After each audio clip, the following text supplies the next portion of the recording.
Najprej eno lepo dobro jutro vsem skupaj in hvala vsem, ki ste se odzvali povabilu vaše ministrice, da pridete na to srečanje diplomatk in diplomatov. Že prejšnje dneve sem nadaljavo iz Kosova spremljala, imeli ste pestre razprave, kar me seveda zelo veseli. Spoštovana ministrica, spoštovane diplomatke in diplomati, cenjeni ostali gostje.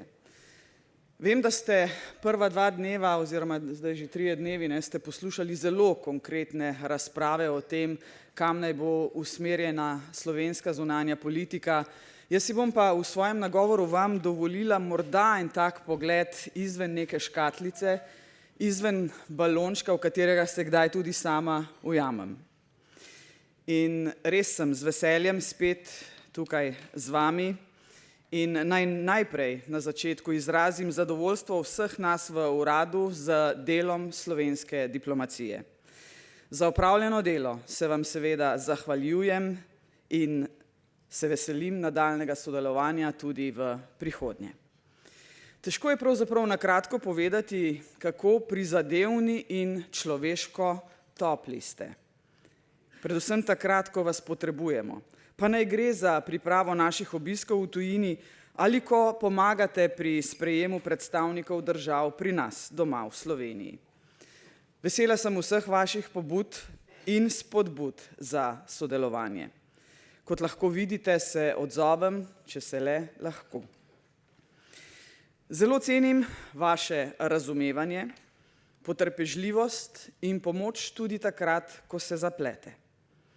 To je še posebej cenjeno v teh neprijaznih časih, ko ne mine dan brez skrb vzbujajočih novic o dogodkih, ki vplivajo na marsikaj, kar cenimo, kar negujemo. Ko po svetu narašča število vojn, hkrati pa se poglablja ta družbena neenakost in podnebna kriza. Naša diplomacija je majhna, zato je še toliko pomembneje, da je vrhunska. Slovenija sistematično gradi in mora sistematično graditi profesionalno, državi privrženo diplomacijo, ne glede na to, kdo je na oblasti. Mi si lahko namreč privoščimo samo diplomacijo, ki je utemeljena na meritokraciji in je ne ovirajo delitve ali partikularni interesi.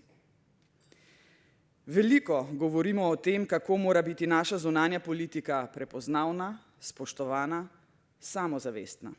In pogosto taka tudi je. Zavedati pa se je treba, da to ne bi bilo mogoče brez na znanju in izkušnjah temelječe, usposobljene, mednarodno preverjene, včasih pa prav mladostno zagnane diplomacije. A pozor! To diplomacijo moramo znati tudi ustrezno ovrednotiti. Tu pa ni vse idealno. To še posebej velja za diplomate, ki se odpravljate službovati daleč stran od domovine. Pravzaprav velja za vse. Za vse vas je treba poskrbeti tako, da boste imeli ustrezne materialne razmere za delo in da vam bo omogočeno dostojno življenje vam in vašim družinam. Le tako bo diplomat oziroma diplomatka Republike Slovenije lahko odlično služil oziroma služila domovini kjerkoli na svetu.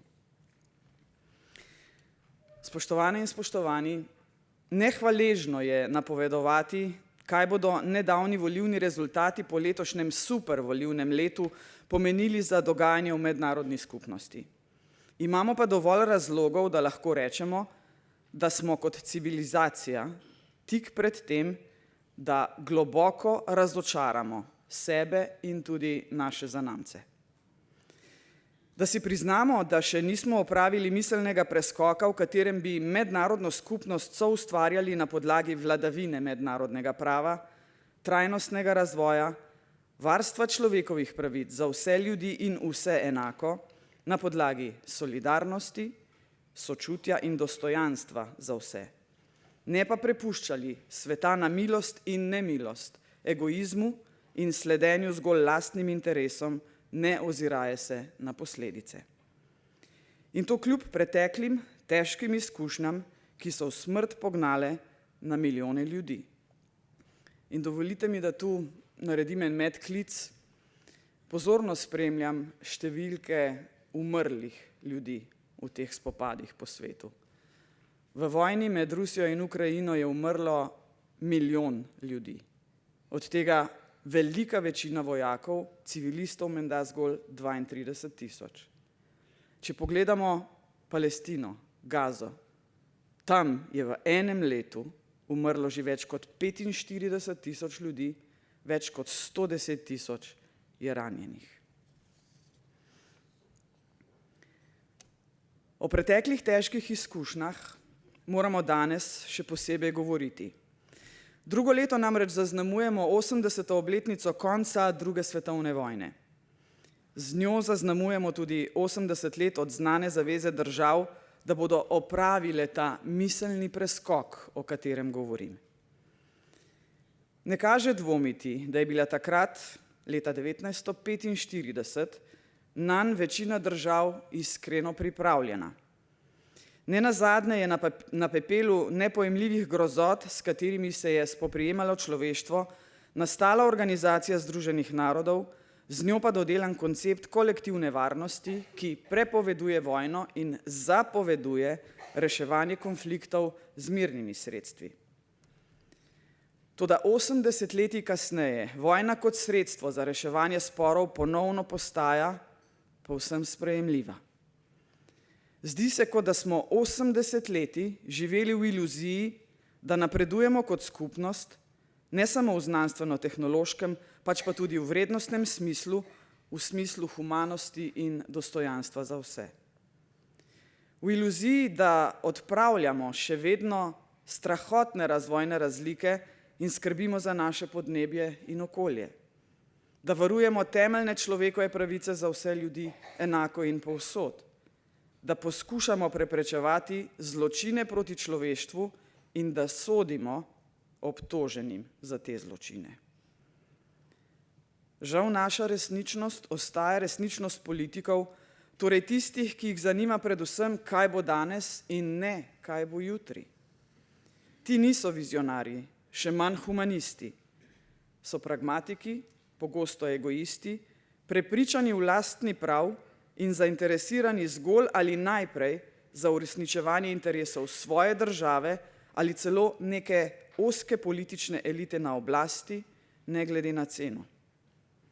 Premislek o postranski škodi, ki jo povzročajo pri tem, ni v ospredju. Podnebni vrh v Bakuju je nazorno pokazal, da imajo države manj volje biti vključujoče in solidarne. Doseganje ciljev trajnostnega razvoja je oteženo. Zato pa države čedalje več sredstev namenjajo za oboroževanje, pogosto z napol prikritim zadovoljstvom zaradi bogatenja lastne vojaške industrije, ne zgolj z obrambnimi oziroma varnostnimi nameni. Čedalje več je politikov, diplomatov in poznavalcev mednarodnih odnosov, ki izražajo mnenje, da mednarodno pravo in mednarodne organizacije pri reševanju težav na svetovni ravni nimajo več velike vloge. Oziroma nobene vloge, če bi vprašali voditelja Ruske federacije ali Izraela, kadar odločitve niso neposredno v podporo njunim uničujočim, nelegalnim in nelegitimnim vojaškim akcijam. Čez nekaj tednov bodo Združene države Amerike dobile vlado, ki utegne odločno kreniti v boj za relativno prevlado glede na druge velike sile.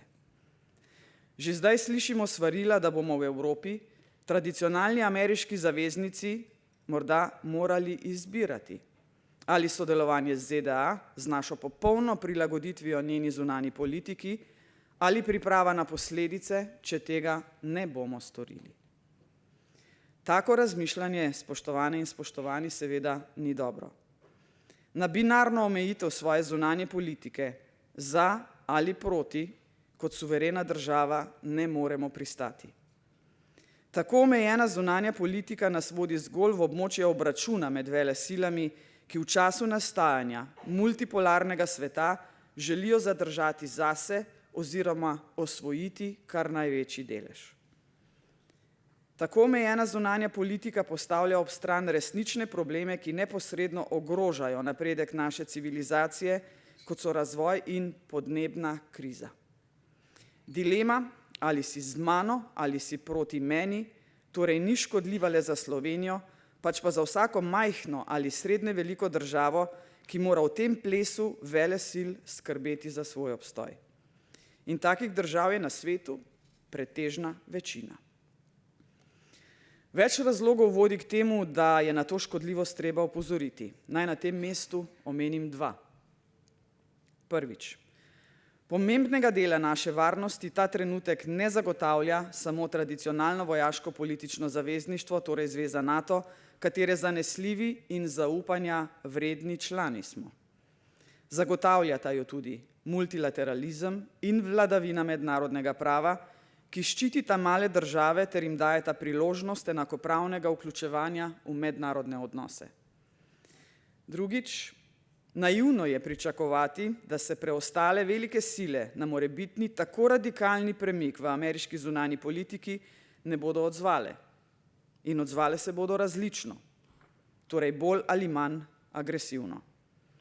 Med različnimi zavezništvi lahko pride do konflikta.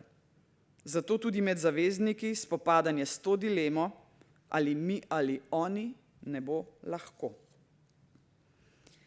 Izbira strani torej ne more biti vse, kar lahko naša zunanja politika ponudi v teh kriznih časih. V Sloveniji moramo vztrajati pri tem, da sta mir in sodelovanje utemeljena na mednarodnem pravu naravno stanje, ne pa konflikti in izključujoče tekmovanje. V taki relativno mirni skupnosti smo se rodili, v taki skupnosti smo delali in delamo naše kariere, v taki skupnosti so na svet prijokali naši otroci.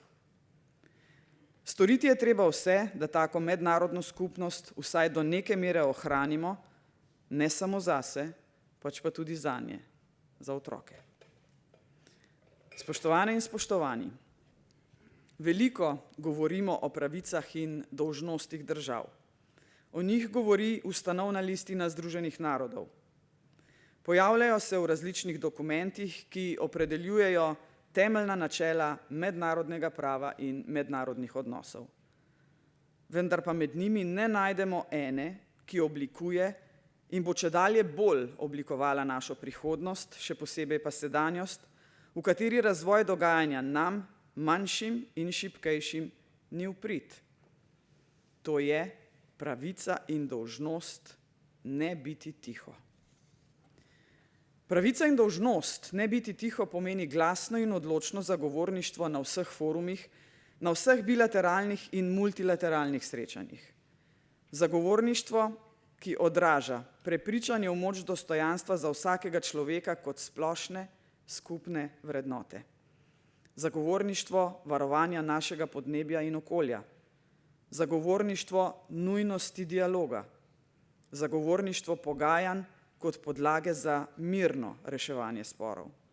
Zagovorništvo večje zastopanosti žensk v mednarodnih institucijah. Zagovorništvo upoštevanja pravičnosti na vseh področjih, od razvoja do obravnavane podnebne krize. Zagovorništvo spoštovanja mednarodnega prava, tudi mednarodnega kazenskega prava in odločitev različnih sodišč in tribunalov. Pravica in dolžnost ne biti tiho torej ni nekaj abstraktnega. Izhaja neposredno iz načela suverene enakosti vseh držav, na katerem temelji mednarodno pravo, ter skozi načelo ena država, en glas, tudi OZN in prenekatera druga mednarodna organizacija. Ne smemo se bati biti glasni. Ne biti tiho pomeni prizadevanje za uresničevanje dogovorjenega, skupnih vrednot in norm, ki so temelj sodobne mednarodne skupnosti in ki, če bi bile zares uresničene, ne bi povzročale toliko gorja, neenakosti, izključenosti in nepravičnosti. Verjamem, da smo si za uresničevanje pravice in dolžnosti ne biti tiho pripravljeni kar najbolj prizadevati. Dovolj smo samozavestni. Slovenija kot članica OZN, Zveze NATO, Evropske unije, Sveta Evrope, OECD in drugih pomembnih mednarodnih organizacij ima svojo težo. Sodeluje z njimi in prispeva k njihovim dejavnostim, a hkrati ohranja svojo avtonomijo, kjer je treba, še posebej, ko gre za ohranjanje mednarodnega miru in varnosti s spoštovanjem mednarodnega humanitarnega in mednarodnega kazenskega prava ter prava človekovih pravic in svoboščin. Ohranja in mora ohranjati svojo pravico in dolžnost ne biti tiho. Ne le takrat, ko nam je to v neposrednem interesu, ampak tudi na načelni ravni. Somišljenikov, ki prav tako verjamejo v pravico in dolžnost ne biti tiho, ne kaže iskati samo v najožjih zavezniških vrstah. Zaveznike za mir je treba dejavno iskati po vsem svetu. Zagotovo je držav članic OZN, ki želijo sodelovati pri iskanju skupnih rešitev za nastale težave, bistveno več kot tistih, ki jih sodelovanje ne zanima in so svoje partikularne interese pripravljene uveljavljati s silo, nesolidarno in brez razmisleka o dolgoročnih posledicah takega ravnanja. Nikakor nam ne sme biti tuja tudi ideja, da med državami članicami OZN vzpostavimo koalicijo miru in sodelovanja, ki ne želi biti žrtev rivalstva velesil, ampak si bo prizadevala za krepitev povezovanja med državami, ki želijo dovolj prostora zase tudi v multipolarnem svetu. Da so nekako neuvrščene, če hočete, a so hkrati močno uvrščene kot zagovornice miru, mednarodnega prava in multilateralizma. Multilateralizem ne sme zamreti, tako kot ni zamrl v času hladne vojne. Aktivno prizadevanje za mir in pravičnost v mednarodni skupnosti od nas, nenazadnje, pričakujejo ljudje, državljanke in državljani, prebivalke in prebivalci Slovenije. Mi vsi smo najprej odgovorni njim, država smo ljudje. Zato in še posebej zato moramo biti glasni in iskati zaveznike, enako misleče države, da bi skupaj prepričali tudi drugače misleče. To počnemo kot nestalna članica Varnostnega sveta. To moramo početi še naprej in tudi v drugih forumih, ne glede na težke čase, ki smo jim priča in ki se nam obetajo. Spoštovane in spoštovani, za samozavesten in avtonomen nastop v mednarodnih odnosih potrebujemo tudi znanje. Ustrezne razmere za njegov razvoj na mladiki so. Diplomatska akademija opravlja odgovorno nalogo. Pridobivamo ga tudi z izkušnjami, kot je izkušnja nestalnega članstva v Varnostnem svetu OZN. Naj se ob tej priložnosti res iskreno zahvalim timu v New Yorku in vsem podpornim službam v Ljubljani ter drugim diplomatskim predstavništvom za odlično opravljeno delo v prvem letu našega delovanja v Varnostnem svetu.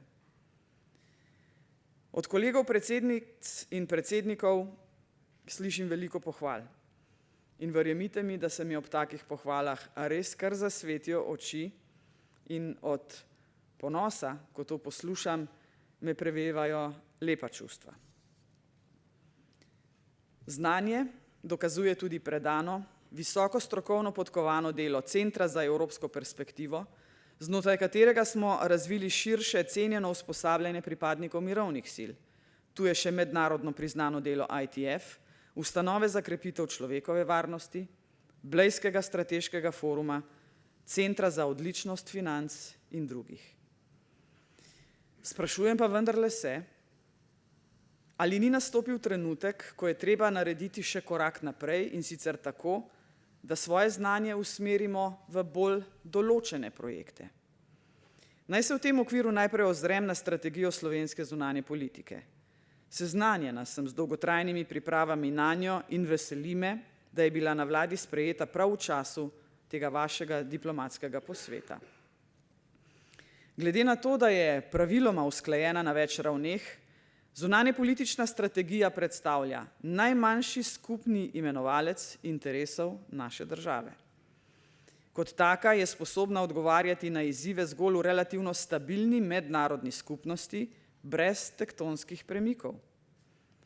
Danes, v procesu oblikovanja multipolarnega sveta, pa strategija po eni strani morda potrebuje podporo v komplementarnih dejavnostih oziroma dokumentih, ki omogočajo oblikovanje specializiranih vrst znanja, po drugi strani pa nov razmislek o zasnovi strateškega sveta.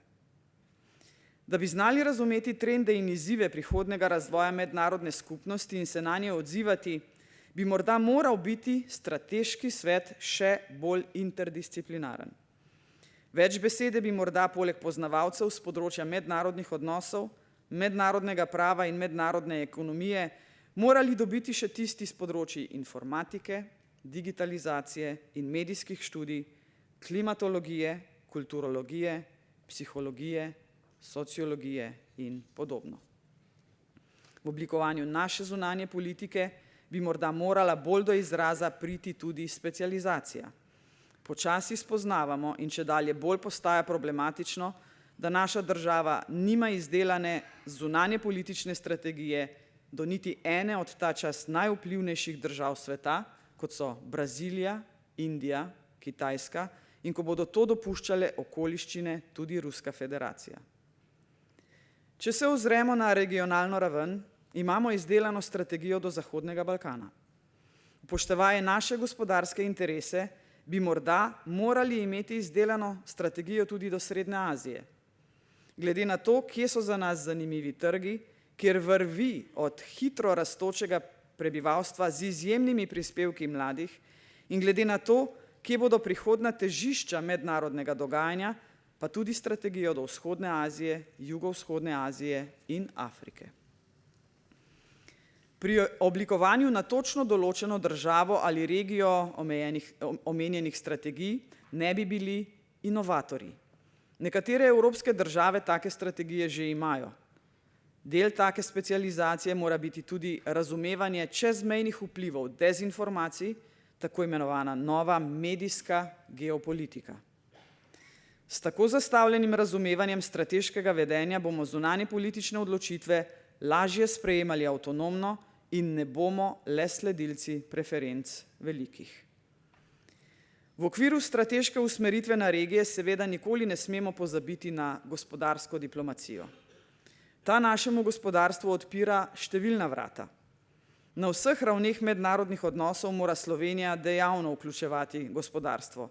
To počnemo in prav je tako. Večkrat sem že rekla in bom še enkrat ponovila, naša podjetja ne tekmujejo zgolj na državnem ali evropskem prvenstvu, tekmujejo na svetovnem prvenstvu, na olimpijskih igrah. Globalno torej in mi jim moramo pri tem pomagati. In naj se na tem mestu zahvalim vsem na ministrstvu, ki delujejo na tem diplomatskem področju. Je pa pri tem vendarle treba spomniti na tisti znani rek, da sta za plesanje tanga vedno potrebna dva. Pobude, ideje, predlogi za gospodarsko sodelovanje in prisotnost podjetij v tujini morajo prihajati tudi iz gospodarstva. Le tako bo lahko pristojno ministrstvo tudi nudilo ustrezno pomoč. Spoštovane in spoštovani, naj sklenem. V mednarodnih odnosih smo lahko in bodimo samozavestni, a seveda s premišljenostjo, z interdisciplinarnim znanjem, ki nam bo omogočilo ne le poznavanje dogajanja, ampak tudi njegovo razumevanje. Znati in upati si moramo pogovarjati z vsemi državami, malimi in velikimi, tudi največjimi, tudi takrat, ko to morda ni politično preprosto. Hkrati pa moramo biti inovativni v svojem načinu delovanja. Znanje in izkušnje imamo. Zato nas ne sme biti strah povezovati se z državami povsod po svetu. S tistimi, s katerimi delimo temeljne vrednote miru, sodelovanja z namenom reševati skupne težave in zagotavljati človekovo dostojanstvo.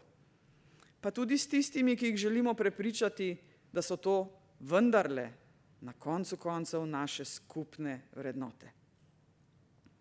Ključno je, da naši ustvarjalnost in inovativnost v vodenju zunanje politike nista omejeni z igrami ničelne vsote.